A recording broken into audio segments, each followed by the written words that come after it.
تو یار رات کو توبہ کر کے سونا چاہیے ہمیں۔ کچھ غلطیاں ہم کرنا نہیں چاہتے پر ہم سے ہو جاتی ہیں، کچھ دل ہم توڑنا نہیں چاہتے پر وہ ٹوٹ جاتے ہیں، ہماری مجبوری ہوتی ہے ٹوٹ جاتے ہیں۔ رات کو اس کی بارگاہ میں ہاتھ باندھ کے کشکول طلب دراز کر کے خوب استغفار پڑھنا چاہیے کہ مالک بندے ہیں نا، کیا کریں، نفس کا ساتھ ہے، دنیا کا ساتھ ہے، خواہشات نفسانیہ، مالک معاف کر دے۔ درد سے توبہ، رسم نہ ہو، کہانی نہ ہو، لفظ نہ ہو، جملے نہ ہو، اور جناب ایسے لوگوں کے بیچ بڑے ہاتھ باندھ کے اور بڑا کوئی ضرورت نہیں، آپ اکیلے اپنی چارپائی پہ بستر کے اندر منہ دے کے بھی درد سے کہیں گے نا معاف کر دے تو وہ تو مہربانی بڑا ہے۔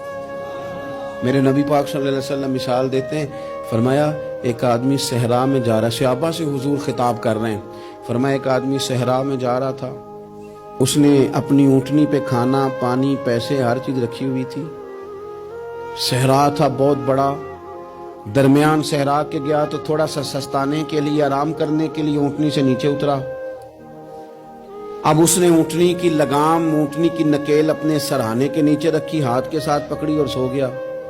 تھوڑی ہی دیر کے بعد جب اس کی آنکھ کھلی تو دیکھا اونٹنی غائب ہے۔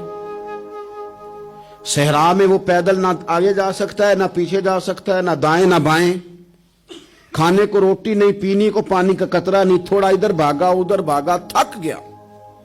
کریم محبوب فرماتے ہیں وہ پوری طرح نڈھال ہو گیا اور مایوس ہو گیا، معاذ اللہ، مایوس ہو کے دوبارہ اسی جگہ آ کے لیٹ گیا جہاں پہلے لیٹا تھا، انتظار کرنے لگا کہ اب موت ہی آئے گی، آخری وقت ہے، اب نہ میں پیدل یہ صحرا کراس کر سکتا ہوں، نہ پیچھے جا سکتا ہوں، نہ کھانا ہے نہ پانی ہے، سوائے موت کے کوئی سہارا نہیں۔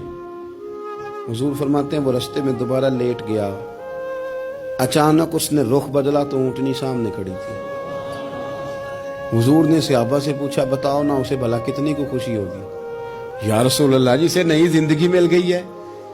آپ دیکھیں نا سارے ڈاکٹروں نے کہہ دیا کہ اس کے تو گردے معدہ جگر ہر چیز ختم ہے، گھر لے جاؤ خدمت کرو، ہر طرف پریشانی ہے۔ وہ بندہ بھی سمجھ گیا ہے کہ آخری وقت آ گیا، کل جاؤں پرسوں جاؤں، تیاری ہو گئی، سب لوگ آ گئے، باہر والے بھی آ گئے، یہ ماحول ایک عجیب رنگ اختیار کر گیا۔ اچانک ایک ڈاکٹر نے آ کے کہا نہیں غلطی لگ گئی تھی۔ مجھے بتائیے انداز کیا ہوتا ہے؟ بغیر دوائی کے بندہ اٹھ کے کھڑا نہیں ہو جاتا، او میں تو بچ گیا ہوں۔ نبی پاک صلی اللہ علیہ وسلم فرمانے لگے اس کی اونٹنی مل گئی، بتاؤ بھلا اسے کتنی خوشی ہوگی؟ یا رسول اللہ وہ تو دوبارہ دنیا میں آ گیا۔ حضور فرمانے لگے اسے کچھ بھی خوشی نہیں ہوئی۔ جب کوئی رب کا گناہگار بندہ آ کے توبہ کرتا ہے، رب کو اس سے کئی گنا زیادہ خوشی ہوتی ہے۔ میرا بندہ آ گیا ہے، میرا بندہ آ گیا ہے، میرے گھر آ گیا۔ اس نے آنسو بہائے ہیں، اس نے کہا اللہ میں تیرا ہی ہوں، تیرا ہی رزق کھاتا ہوں، تیری ہی زمین پہ رہتا ہوں، تیرے نام سے میری سانسیں چلتی ہیں۔ وہ آ گیا، فرمایا اس اونٹنی والے سے زیادہ رب کو خوشی ہوتی ہے جب گناہگار آ کے توبہ کرتے۔ گناہگاروں کے آنسو اس کی بارگاہ میں بڑے مقبول ہیں، لیکن ہم رسم ادا کرتے ہیں، توبہ نہیں کرتے، ہم اپنے آپ کے ساتھ دھوکہ کرتے ہیں، جھوٹ بولتے ہیں۔ ہم بندہ کوئی ناراض ہو جائے تو ہمیں کو نہیں نیند آتی، اس کے گھر چلے جاتے ہیں۔ ہم اپنے سارے رشتوں کو تعلقات کو مینٹین کر کے رکھنے کے عادی ہیں، ہمیں پتہ ہے کہ وہاں میں نہیں جا سکا تو بیٹا بھیجتا ہوں، فلاں شادی پہ میں نہیں جا سکا تو بھتیجا بھیجتا ہوں، بھائی بھیجتا ہوں، ہر تعلق کا ہم نے خیال رکھا کوئی روٹھ نہ جائے۔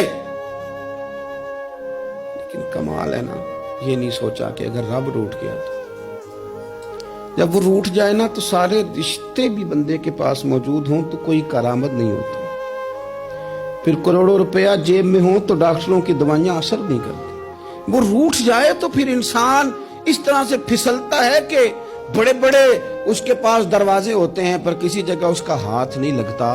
خدا را خیال کریں، دنیا روٹتی ہے تو روٹھ جائے، رب رسول ناراض نہ ہونے پائے، اس کا خیال کریں۔